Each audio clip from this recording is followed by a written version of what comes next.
రోజు మరి ప్రభువు నన్ను ప్రేరేపించి సిద్ధపరిచిన వాక్య భాగము లివింగ్ స్టోన్స్, సజీవమైన రాళ్ళు అనే అంశం గురించి కొన్ని విషయాలను, దివ్యమైన విషయాలను మనం చూద్దాం.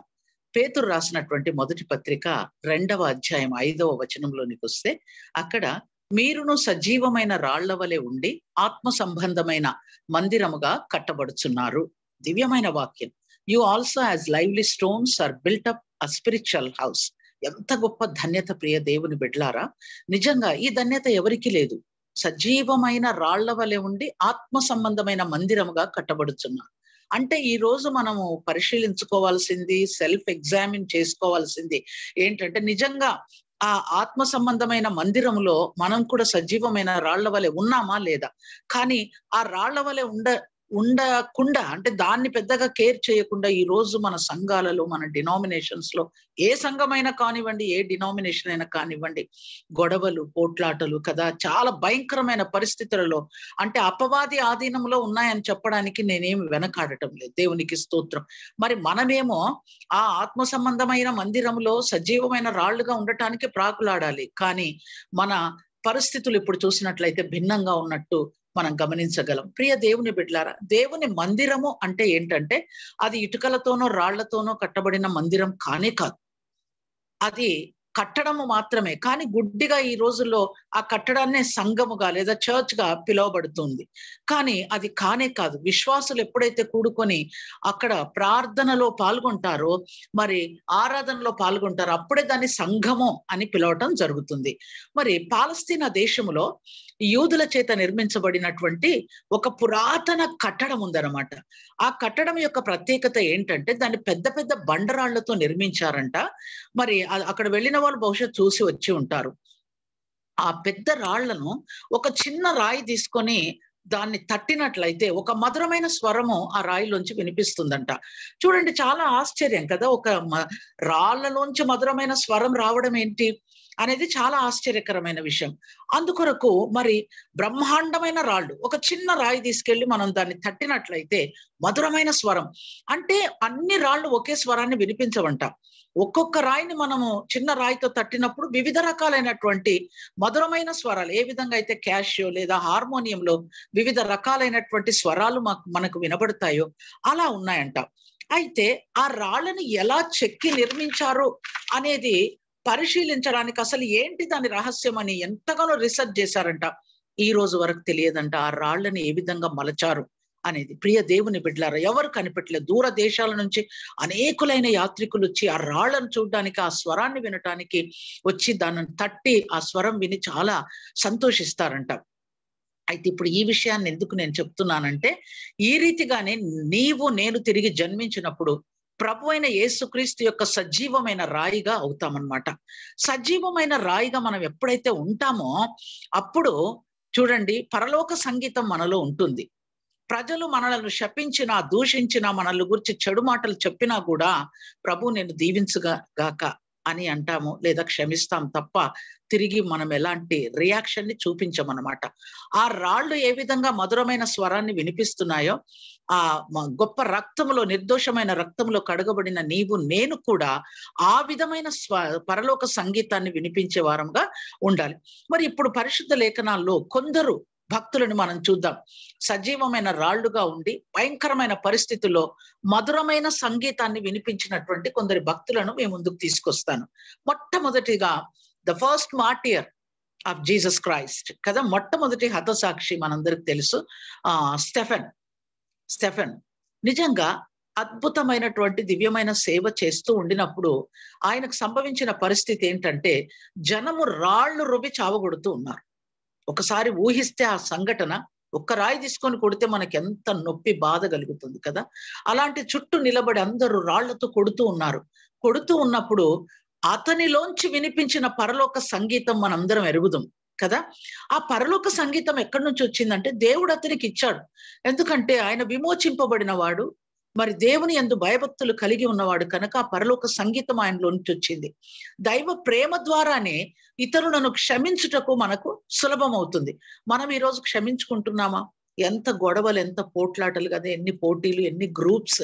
చాలా బాధకరమైన విషయం. అరే రాకడ ఎంతో సమీపంగా ఉంది, సిద్ధపడి మనందరం సజీవమైన రాళ్ల వలె ఉన్నామా లేదా అని పరీక్షించుకోవాల్సిన సమయంలో మరి మనం ఏం చేస్తున్నాం ఒకసారి ఆలోచన చేసుకుందాం.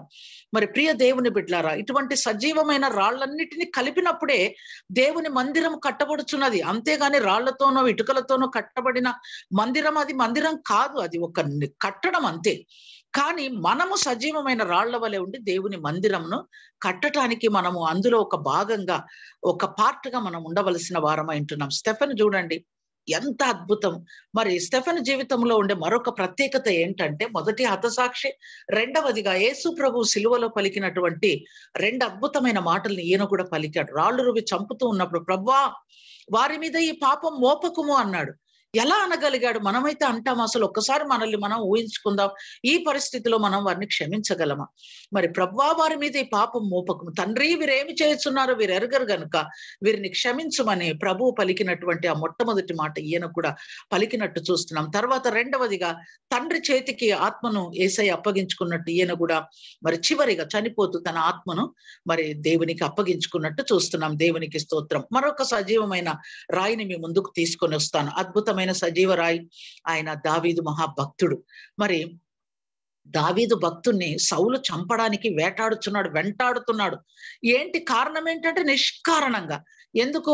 అసలు దావీదులో ఉండే ప్రత్యేకత ఏంటి? ఆ గొల్యాతును చూసి అందరూ పారిపోతున్నారు. యుద్ధ వీరులు, యోధులు, మరి యుద్ధ కవచాలు ధరించిన వారందరూ కూడా పారిపోతూ ఉన్నారు. అసలు గడగడ వణికిపోతూ ఉన్నారు. సౌలు రాజు ఏం చేశాడు? ఏం చేయలేకపోయాడు. అసలు వారి వశం కాలేదు వారిని జయించడం. ఆ సమయంలో ఒక బాలుడైన దావీదు, గొర్రెల దొడ్డిలో గొర్రెలు కాయిచున్నటువంటి వాడు మరి ఏం చేశాడంటే ఇశ్రాయేలులకు గొప్ప విజయానికి కారణమయ్యాడు. అదే కదా అప్పుడు స్త్రీలు పాడిన పాట ఈ యొక్క సౌలుకు అసూయను రేపిందనమాట. సౌలుకు 1000 కొలది, దావీదుకు 10,000 కొలది.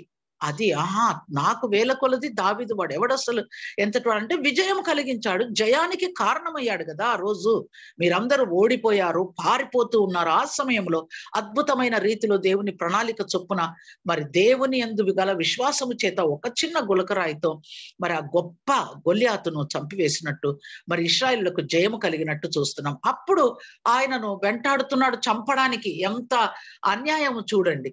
మరి అలాంటి సమయంలో మరి వెంటాడుతూ ఉన్నప్పుడు దావీదు ఒక గుహలో ఉన్నప్పుడు మరి సౌలు రాజు ఆ గుహలోనికి రావడము జరిగింది. అప్పుడు దావీదుతో ఉన్న వాళ్ళందరూ అంటున్నారు, ఇంకా అయిపోయింది చూడు, దేవుడే నీ చేతికి అప్పగించాడు, ఒక్క క్షణములో ఆయనను చంపేయొచ్చు సౌలును. కానీ అలా చేయలేదు. ఆ పరలోక సంగీతం ఆయనలోంచి వెలువడింది. సజీవమైన రాయిగా ఉన్నాడు కాబట్టి పరలోక సంగీతం ఆయనలోంచి వెలువడి మరి సౌలును చంపివేయలేదు, కానీ చెంగు మాత్రమే కోసాడు. ఆ చెంగు కోసినందుకు కూడా మనసులో ఎంతగానో నొచ్చుకున్నాడు. అయ్యో, దేవుని చేత అభిషేకింపబడిన వాడిని నేను చెంగు కోసానే అని బాధపడ్డాడు. అదే కాదు, రెండవసారి కూడా దేవుడు మరొక అవకాశం అతనికి కల్పించబడింది. కానీ ఆ సమయంలో కూడా సౌలు తల దగ్గర ఉన్నటువంటి నీళ్ల బుడ్డి మరియు ఈట మాత్రమే తీసుకొని రాగలిగారు. ఆ సమయంలో ఎంతో చక్కగా సౌలు పడుకొని నిద్రపోతున్నాడు. అతని చుట్టూ ఉన్న వాళ్ళందరూ కూడా గాఢ నిద్రలో ఉన్నారు. ఎంతో చక్కని అవకాశం, అది కూడా వినియోగించుకోలేదు. ప్రియ దేవుని బిడ్డలారా, శత్రువు చేతికి దొరికాడు కదా, మరి ఎంత చక్కగా అతన్ని చంపివేయవచ్చు. కానీ పరలోక సంగీతం ఆయనలోంచి వెలువడింది. ఎందుకంటే ఆయన ఒక సజీవమైన రాయిగా ఉన్నాడు. దేవునికి స్తుతి కలుగును గాక. అంటే వాక్యం వింటున్నప్పుడు మనల్ని మనం పరిశీలించుకోవాలి. మనకు కూడా ఎంతో మంది అన్యాయంగా మరి మనల్ని నిందిస్తూ ఉంటారు, హింసిస్తూ ఉంటారు. మరి అలాంటప్పుడు మనం ఏంటి, మన రియాక్షన్ ఏంటి? మనం ఒక సజీవ రాయిగా ఉన్నట్టయితే మనం కూడా క్షమించే వాళ్ళంగా ఉంటాం. దేవునికి స్తోత్రం. మరొక వ్యక్తిని మేము ముందుకు తీసుకొస్తాను. ఆది కాండంలోంచి చాలా గొప్ప వ్యక్తి యోసేపు కదా. స్వంత అన్నలు ద్వేషించి ఆయనను మొదట చంపివేయాలని చూశారు. కానీ ఒక అన్న, వద్దులేండి, ఎందుకు చంపివేయడం, నీళ్లు లేని గోతిలో వేద్దాము అని అక్కడ గోతిలో వేయటం. వేసిన తర్వాత ఇష్మాయేలీలు ఒంటెల మీద వస్తూ ఐగుప్తునకు వెళ్తూ ఉన్నప్పుడు వారికి అమ్మి వేయటం. యోసేపు బానిసగా ఆ యొక్క ఐగుప్తు దేశానికి వెళ్ళటం మనందరికీ తెలిసిందే. ఆ సమయంలో ఎంత భయంకరమైన పరిస్థితి కదా. ఒక తండ్రి కుమారులు వీళ్ళందరూ కూడా, ఆ 10 మంది అన్నలు, ఈయన, తర్వాత బెన్యామీను ఇంకా తన తండ్రి దగ్గరే ఉన్నాడు, చిన్నవాడు కావున. మరి ఆ విధంగా భయంకరంగా ట్రీట్ చేసినటువంటి అన్నలను మరి చక్కని అవకాశం వచ్చింది. దేవుని గొప్ప ప్రణాళిక. ప్రియ దేవుని బిడ్డలారా, దేవుని ప్రణాళిక నీ పట్ల నా పట్ల కూడా అదే ఉన్నది, మనల్ని హెచ్చించడానికే కదా. కానీ ఎంత అద్భుతమైన రీతిలో ప్రధానమంత్రి స్థానానికి చేరుకున్నాడు. ఒక బానిసగా అమ్మబడిన వ్యక్తి ఏంటి ఆ విధంగా మరి ప్రధానమంత్రిగా, ఒక అన్య దేశానికి ప్రధానమంత్రిగా ఉన్నాడు. యోసేపు సెలవు లేకుండా ఎవరు కూడా తమ కాలు చేతిని ఎత్తడానికి వీల్లేదని ఫరో రాజు ఆజ్ఞాపించాడు. ఎంత గొప్ప భాగ్యం అండి, ఎంత గొప్ప ధన్యత ప్రియ దేవుని బిడ్డలారా. అలాంటి దేవుణ్ణి మనం సేవిస్తున్నాం కాబట్టి మనం ఎలా ఉండాలి అంటే సజీవమైన రాళ్లుగా ఉండాలి. మరి అతడు అదిగో కలలు కన్నేవాడు వస్తున్నాడు, వాని కలలు ఏమవుతాయో చూద్దాం అన్నాడు అని అతన్ని ఆ విధంగా చేశారు. కానీ ఆ కళ నిజమైంది. వచ్చి అన్నలందరూ వచ్చి సాగిలపడ్డారు. 10 మంది అన్నలు మరి ఆయన ఆ యొక్క సింహాసనం మీద ఆసీనుడై ఉన్నప్పుడు వచ్చి మరి సాగిలపడ్డట్టు చూస్తున్నా. ఆ సమయంలో ఎంత చక్కగా దొరికారు కదా వాళ్ళకి. ఆయన ఆజ్ఞాపిస్తే ఎంత పదవిలో ఉన్నాడంటే, ఎంత అధికారం ఉందంటే ఆజ్ఞాపిస్తే 10 మందిని ఏమైనా చేయగల పరిస్థితి. చేశాడా ప్రియ దేవుని బిడ్డలారా? ఆ భయంకరమైన కరువులో అన్నలను వారి కుటుంబాలన్నిటిని రక్షించాడు. దేవునికి స్తోత్రం. ఎలా వెలువడింది ఆ పరలోక సంగీతం అంటే ఆయన సజీవమైన రాయిగా ఉన్నాడు కాబట్టి ఆ యొక్క పరలోక సంగీతం యోసేపులోంచి వెలువడింది. మరి మన పరిస్థితి ఏంటి అని మనం ఒకసారి ఆలోచించుకుందాం. ఇంకొక ఎగ్జాంపుల్, ఇంకొక సజీవమైన రాయిని, ఇప్పుడు లివింగ్ ఎగ్జాంపుల్ ని మీకు ముందు ఉంచుతాను. గ్లాడిస్ స్టెయిన్స్ గారు, అందరం ఎరుగుదాం. ఆస్ట్రేలియా దేశము నుండి గ్రాహం స్టెయిన్స్ గారు, గ్లాడిస్ స్టెయిన్స్ గారు వారి 3 పిల్లలు, 2 కుమారులు 1 కుమార్తెతో మన దేశంలోని ఒడిశా రాష్ట్రానికి వచ్చి కుష్ఠరోగుల మధ్య పరిచర్య చేస్తున్నారు. ఎంత దివ్యమైన సేవ అండి. అంత గొప్ప దేశమును వదిలిపెట్టి మన దేశంలోనికి వచ్చి ఆ పరిచర్య చేయవలసిన అవసరం ఏంటి? అది దేవుని ప్రేమ. సజీవమైన రాళ్లుగా వాళ్ళు ఉన్నారు కాబట్టి ఆ దేవుని ప్రేమ చేత మన దేశానికి వచ్చి కుష్ఠరోగుల మధ్య అద్భుతమైన సేవ చేస్తూ ఉన్నప్పుడు ఫలితం ఏంటంటే, మరి గ్రహం స్టెయిన్స్ గారు వారి కుమారులు ఫిలిప్ తిమోతి ఇద్దరు జీప్ లో ఉన్నప్పుడు సజీవ దహనం చేశారండి. సజీవ దహనం అసలు ఎంత భయంకరమైన విషయం. ఆ సమయంలో మరి గ్లాడిస్ స్టెయిన్స్ గారు నిజంగా ఏం చేశారు? వాళ్ళను క్షమించారు. ఎవరైతే తన భర్తను కుమారులను కాల్చివేశారో మరి వారిని క్షమించారు. తర్వాత అక్కడే ఉంది. నిజంగా ఒకవేళ ఆ పరిస్థితిలో మనం ఉంటే మన దేశానికి వెళ్ళిపోయేవాళ్ళం. కానీ ఆమె ఏం చేసిందంటే కుమార్తెతో పాటు అక్కడే ఉండి ఈ రోజు వరకు కూడా అక్కడే ఉండి దివ్యమైన రీతిలో ఆమె సేవ జరుగుతుంది. అదండి సజీవమైన రాయి, అందులోంచి వెరబడిన పరలోక సంగీతం. మరి మనలోంచి ఎలాంటి సంగీతం? నిజంగా సజీవమైన రాళ్లమైతే మనలోంచి కూడా ఆ విధమైన పరలోక సంగీతం వెలువడుతుంది. ఏ విధంగా పాలస్తీనా దేశంలో యూదులచే కట్టబడిన మందిరంలో ఉండే రాళ్లను తట్టినప్పుడు ఏ విధంగా మధురమైన స్వరం వస్తుందో మనలోంచి కూడా ఆ విధమైన మధురమైన స్వరము మనం వినిపించగలం ప్రియ దేవుని బిడ్డలారా. మరి ఆత్మ సంబంధమైన మందిరానికి ముఖ్యమైన రాయి ఎవరు? మరి దానికి పునాది ఎవరు వేశారు అనే విషయాన్ని ఒకవేళ మనం ఆలోచిస్తే రండి, ఎఫెసీలకు రాసిన పత్రిక 2వ అధ్యాయం 20-21 వచనాలను మనం చూసినట్లయితే, ప్రియ దేవుని బిడ్డలారా, క్రీస్తు యేసే ముఖ్యమైన మూలరాయి అయి ఉండగా అపోస్తలులను ప్రవక్తలను వేసిన పునాది మీద మీరు కట్టబడి ఉన్నారు. ఎవరండి మూలరాయి ఆ మందిరానికి? క్రీస్తు యేసే మూలరాయి. పునాది ఎవరు వేశారు? మరి భక్తుడు ఇక్కడ ఏం చెప్తున్నాడు ఎఫెసీలకు రాసిన పత్రికలో? మరి అపోస్తలులు ప్రవక్తలు వేసిన పునాది మీద మనం కట్టబడి ఉన్నాం. మరి ప్రతి కట్టడమును ఆయనలో చక్కగా అమర్చబడి ప్రభునందు పరిశుద్ధమైన దేవాలయమగుటకు వృద్ధి పొందుచున్నది. ఈ ఉదయకాలంన మనల్ని మనం సెల్ఫ్ ఎగ్జామిన్ చేసుకోవాలి. ఏంటంటే, ఆ కట్టడములో నేను ఒక సజీవమైన రాయిగా ఉన్నానా? మలచబడ్డానా? చక్కగా అమర్చబడి ఉన్నానా? పరిశుద్ధమైన దేవాలయమగుటకు వృద్ధి పొందుచున్నానా? అది మనం ఆలోచించుకొని, ఒకవేళ అలా లేనట్లయితే నిజంగా మనల్ని మనం ఒక సజీవమైన రాయిగా చేయమని ప్రభువుని అడగాలి. అనేక మంది విశ్వాసులకు దేవుని నిజమైన మందిరం అంటే ఏంటో తెలియదు. వారు ఒక కట్టడాన్ని సంఘం అని పిలుస్తున్నారు అనమాట. ఆ కట్టడం ఒక సంఘము లేదా ఒక చర్చ్ కానేరదు. విశ్వాసులమైన మనం కూడినప్పుడు మాత్రమే సంఘం అగుచున్నాం. ఈ రోజు అమెరికా దేశంలో జరుగుతున్న ఒక భయంకరమైన విషయం ఏంటంటే, అనేక మందిరాలు మాల్స్ గా మార్చబడుతున్నాయి. ఆ న్యూస్ చదివినప్పుడు నేను చాలా బాధపడ్డాను. మందిరాలు మాల్స్ గా మార్చబడుతున్నాయి. చూడండి ప్రియ దేవుని బిడ్డలారా, అది మందిరం అని ఎప్పుడు అంటాము? విశ్వాసులు వెళ్ళి అందులో ఆరాధనలు జరుపుకుంటే అప్పుడు అది మందిరం. మాల్స్ గా మార్చబడినప్పుడు కూడా దాన్ని ఒక చర్చ్ లేదా మందిరం అంటామా? అనలేం కదా ప్రియ దేవుని బిడ్డలారా. దేవునికి స్తోత్రం. ముందుకెళ్ళిపోతాను, నాకు ఇచ్చిన సమయం చాలా తక్కువ. దేవుడు సియోనులో అంటే యెరూషలేములో స్థాపించే మూలరాయితో యెషయా ప్రవక్త అభిషిక్తుని పోల్చి చెబుతున్నాడు. రండి చూద్దాం. యెషయా గ్రంథం 28వ అధ్యాయము 16వ వచనం. ప్రభువగు యెహోవా ఈలాగు సెలవిచ్చుచున్నాడు, సియోనులో పునాదిగా రాతిని వేసిన వాడను నేనే.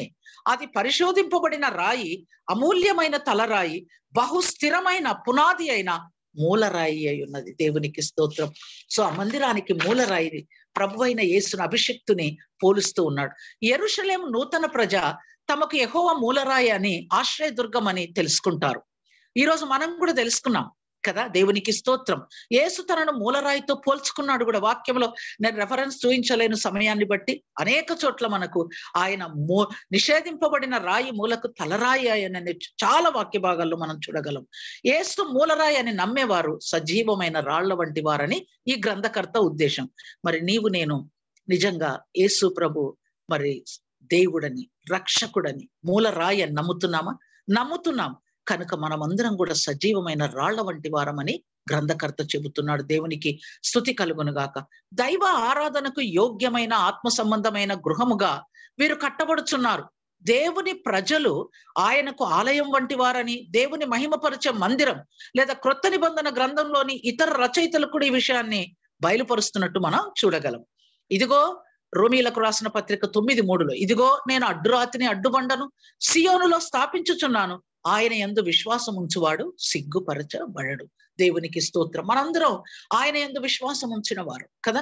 ఎప్పటికీ మనం సిగ్గుపరచబడం. దేవునికి స్తుతి కలుగును గాక. మరి ముందుకు వెళ్ళిపోదాం. సజీవ రాళ్లుగా ఉండటానికి అవసరమైన లక్షణాలు ఏంటి? ఇప్పుడు మన అంశం సజీవమైన రాళ్ళు కదా, లివింగ్ స్టోన్స్. ఉండటానికి అవసరమైన లక్షణాలు ఏంటో మనం చూద్దాం రండి. కొరింథీలకు రాసిన మొదటి పత్రిక 3:16 ఏం చెప్తుందో చూద్దాం. మీరు దేవుని ఆలయమై ఉన్నారనియు దేవుని ఆత్మ మీలో నివసించుచున్నాడని మీరు ఎరగరా? దేవుని ఆలయము పరిశుద్ధమైనది. మరి ఇప్పుడు మనల్ని పరీక్షించుకుందాం. మరి మనమంట దేవుని ఆలయమై ఉన్నామంట. అలాంటప్పుడు ఎలా ఉండాలి? దేవుడు ఎలాంటి పరిస్థితుల్లో నివసిస్తాడు? ఆయన పరిశుద్ధుడు. నేను పరిశుద్ధులను కనుక మీరును పరిశుద్ధులై ఉండుడని పాత నిబంధనలో, నూతన నిబంధనలు అనేక చోట్ల వాక్యం రాయబడి ఉన్నది. ప్రియ దేవుని బిడ్డలారా, సజీవమైన రాయిగా నీవు నేను ఉన్నాము అంటే దానికి నిదర్శనం ఏంటంటే పరిశుద్ధత నీలో నాలో ఉందా? ఆ పరిశుద్ధత నీలో నాలో ఉందా? పరీక్షించుకుందాం. ప్రియ దేవుని బిడ్డలారా, దేవుని వాక్యము సజీవమైనది. అది మనతో మాట్లాడుతున్నప్పుడు ప్రతి వాక్య భాగాన్ని కూడా మన జీవితంలోనికి మనం అన్వయించుకోవలసిన వారమై ఉంటున్నాం. చూడండి, ఎఫెసీలకు రాసిన పత్రిక 2:19 ఏం చెప్తుందంటే, కాబట్టి మీరు ఇక మీదట పరజనులను పరదేశులనై ఉండక పరిశుద్ధులతో ఏక పట్టణస్థులను ఇంటివారునై ఉన్నారు. ఆయనలో మీరు కూడా ఆత్మ మూలముగా దేవునికి నివాస స్థలమై ఉండుటకు కట్టబడుచున్నారు. ఉన్నామా? నివాస స్థలముగా మన దేహం ఉందా? దేవునికి స్తోత్రం. దేవుడు మనల్ని ఏ విధంగా సజీవమైన రాయిగా మలుచుకుంటాడు అనే విషయాన్ని చూద్దామా? దేవుడు తన బిడ్డలైన విశ్వాసులకు శ్రమల ద్వారా మెరుగుపెట్టి తన స్వారూప్యమునకు మార్చి తన గొప్ప భవనములో సరిపడగల సజీవ రాయిగా సిద్ధం చేస్తున్నాడు. కోట్లాండ్ అనేటువంటి భక్తుడి విషయాన్ని చెప్పాడు. అవును ప్రియ దేవుని ఎలా మలుచుకుంటాడు? శ్రమల ద్వారా. భక్తుడైన దావీదు ఏమంటాడు? శ్రమ కలగక ముందు నేను త్రోవ విడిచి తిని, ఇప్పుడు నేను నీ మార్గమును ఎప్పుడు? శ్రమ కలిగిన తర్వాత. ప్రియ దేవుని బిడ్డలారా, మన విశ్వాసం ఎప్పుడు పరీక్షించబడుతుందంటే మనకు శ్రమ సంభవించినప్పుడు మాత్రమే మరి మన విశ్వాసం పరీక్షించబడుతుంది. శ్రమ అనున్నది ఒక శీలమునకు మంచి ఎరువు లాంటిది. ఒక ఫార్మర్ ఏం చేస్తాడు? మంచి ఈల్డ్ రావాలంటే చక్కని మాన్యూర్స్, ఖరీదైన మాన్యూర్స్, ఎరువులు వాడతాడు కదా. మరి ఈ లోక జీవితాశయము శీలమే. మనం నిత్యత్వంలోనికి వెళ్ళినప్పుడు మనము ఇక్కడ అభ్యసించిన విద్య లేదా డిగ్రీలు అక్కడికి తీసుకొని వెళ్తామా? ప్రియ దేవుని బిడ్డలారా, మత్తయి సువార్త 25 ఒక్కసారి జ్ఞాపకం చేసుకుంటే అక్కడ సింహాసనాసీనుడైన ధవళవర్ణుడు ఉన్నప్పుడు దూతలు లోకమంతా చెదిరిపోయి మరి జనులను కూర్చి కుడివైపున గొర్రెల్ని, ఎడం వైపున మేకలు నుంచినప్పుడు నన్ను పిలుస్తాడు. పిలిచినప్పుడు నువ్వు బాగా చదివావు, డిగ్రీలు ఎక్కువ చేసావు, డాక్టరేట్ చేసావు, ఐఏఎస్ గా ఉన్నావు, కలెక్టర్ గా అంటాడా? లేకపోతే నువ్వు బాగా డబ్బు సంపాదించావు కాబట్టి నువ్వు నా రాజ్యానికి అంటాడా? నువ్వు చాలా పెద్ద ప్యాలెస్లు కట్టుకొని చాలా రిచ్ గా నో అదేది కాదు. ఏం తీసుకొని వెళ్తున్నావు నిత్యత్వంలోనికి? మన శీలం ఎలా ఉంది? మన శీలం కాన్ఫిడెన్స్ ఉందా? సజీవమైన రాయిగా నేనున్నాను, ఆత్మ సంబంధమైన మందిరంలో కట్టబడుచున్నాను అనే కాన్ఫిడెన్స్ నీకు నాకుందా? ఇక్కడ అందుకు తర్బీదునుంది, దాన్ని రూపొందించుకోవాలి. మనం ఆ రాయిగా మలచబడాలి. ముండ్ల మార్గమున తప్ప మరొక రీతిగా దర్శన పర్వతాన్ని మనం సంపాదించలేం ప్రియ దేవుని బిడ్డలారా. ఎందుకంటే ఇంకొక విషయం చెప్తాను చూడండి. దేవుడు దావీదుతో నిబంధన చేసి తన ఇంటి నమూనాను చూయించాడు. ప్రభు అయిన యేసుక్రీస్తు దేవుని యొక్క నిజమైన ఇంటిని కట్టుచున్నాడు. మనము ఆ కట్టడ నిర్మాణములో పాలు పొందుట ద్వారా జయించువారం కాగలము. మందిరపు మచ్చు దేవుడు దావీదుకి ఇస్తే దావీదు సొలొమోనుకి ఇచ్చాడు. అదే విధంగా దావీదు ద్వారా సొలొమోను మందిరపు మచ్చును ఎట్లా పొందుకున్నాడో ఈ రోజు మనం కూడా యేసుక్రీస్తు ప్రభు ద్వారా ఆ మందిరం యొక్క మచ్చును మనం పొందుకుంటున్నాం. దేవుని మందిరములో అనగా ఆత్మీయ మందిరములో మనం సజీవ రాళ్లుగా ఉన్నాం. దేవుని ఇంటిలో మన స్థానం ఏంటో మనం తెలుసుకోవాలి. ఎలా తెలుసుకుంటాం? ప్రార్థన ద్వారా. ప్రభువా, నా స్థానం ఏంటి? అసలు నేను సజీవమైన రాయిగా మలచబడ్డానా అని, నా స్థానం ఏంటి అని ప్రార్థించి తెలుసుకోవాలి. జయించువారు దేవుని మందిర నిర్మాణంలో పాలు పొందుతారు. ఉన్నామా జయించువారముగా? ప్రియ దేవుని బిడ్డలారా, దేవుని మందిరం అనగా దేవుని సంఘం. మరి సజీవంగా, సజీవ రాయిగా ఒకవేళ నీవు నేనుంటే దేవుడిచ్చిన వాగ్దానం ఏంటో చూద్దామా? నేను ఇంక త్వరగా ముగిస్తాను. ప్రకటన 3:12లో జయించువాణిని నా దేవుని ఆలయంలో ఒక స్తంభముగా చేసేదను, అందులో నుండి వాడు ఇక మీదట ఎన్నటికీ వెలపలికి పోడు, మరియు నా దేవుని పేరును పరలోకంలో నా దేవుని నుండి దిగివచ్చుచున్న నూతన యెరూషలేమును, నా దేవుని పట్టణపు పేరును, నా క్రొత్త పేరును వాని మీద రాసేది. ఎంత గొప్ప ధన్యత! ఎవరికి లేదు ప్రియ దేవుని బిడ్డలారా? ఎవరైతే యేసు ప్రభువును సొంత రక్షకునిగా అంగీకరించి ఆయన రక్తంలో కడగబడి ఆయన బిడ్డలుగా జీవిస్తున్నారు వారికి మాత్రమే ఈ భాగ్యం. అంటే ఈ వాగ్దానం ఎవరికి ఇచ్చాడంటే, ఈ యొక్క చూడండి, పటిష్టంగా నిర్మించిన దేవాలయాలు భూకంప ఒత్తిడికి శిథిలమైపోయినట్టు ఫిలదెల్ఫియా సంఘానికి రాస్తున్నాడు అనమాట.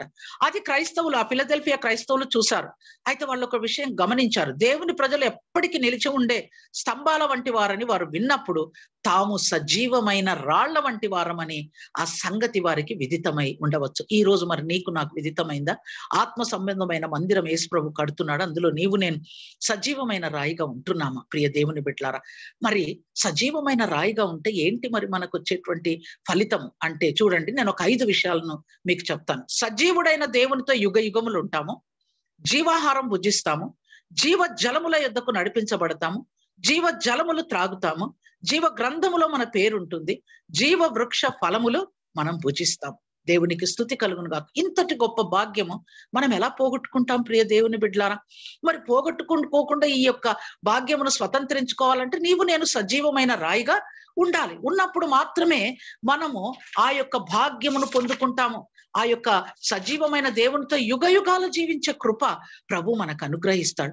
ఈ సజీవమైన రాళ్ల గురించి ఉన్నటువంటి అంశానికి సంబంధించి నా హస్బెండ్ ఒక పాట రాశాడు. అందులోంచి ఒక వచనం మాత్రమే మీకు పాడి వినిపిస్తాను. శిల్పకారుడే మూలరాయిగా, ఆత్మ మందిర పునాదిగా, శిల్పకారుడే మూలరాయిగా, ఆత్మ మందిర పునాదిగా, మలచెను మనల సజీవరాళ్ళుగా, ప్రతిష్ఠించేతన మందిరముగా, తనువే క్రీస్తుని ఆలయమై ఘనపరచెదమో, ఘనమగు దేవుని తనువే క్రీస్తుని ఆలయమై. దేవునికి స్తోత్రం. ప్రియ దేవుని బిడ్డలారా, మరి మనందరం కూడా సజీవమైన రాయిగా మలచబడి సజీవుడైన దేవునితో యుగ యుగాలు ఉండాలి, జీవాహారం భుజించాలి, జీవ జలము త్రాగాలి, జీవ గ్రంథములో మన పేరుందా లేదా మనము కన్ఫర్మ్ చేసుకోవాలి. జీవ వృక్ష ఫలములు మనము తినిపిస్తాడు. జీవ వృక్ష ఫలముల తినిపించున్, జీవ జలాంబుల మరి త్రావించున్, దేవుడే మన కన్నీటిని తుడచున్, దేవతలందరిపై నుంచున్. దేవునికి స్తుతి కలుగును గాక. మరి అవకాశం ఇచ్చిన నా దేవునికి నా నిండు కృతజ్ఞత నేను తెలియజేస్తూ ఉన్నాను.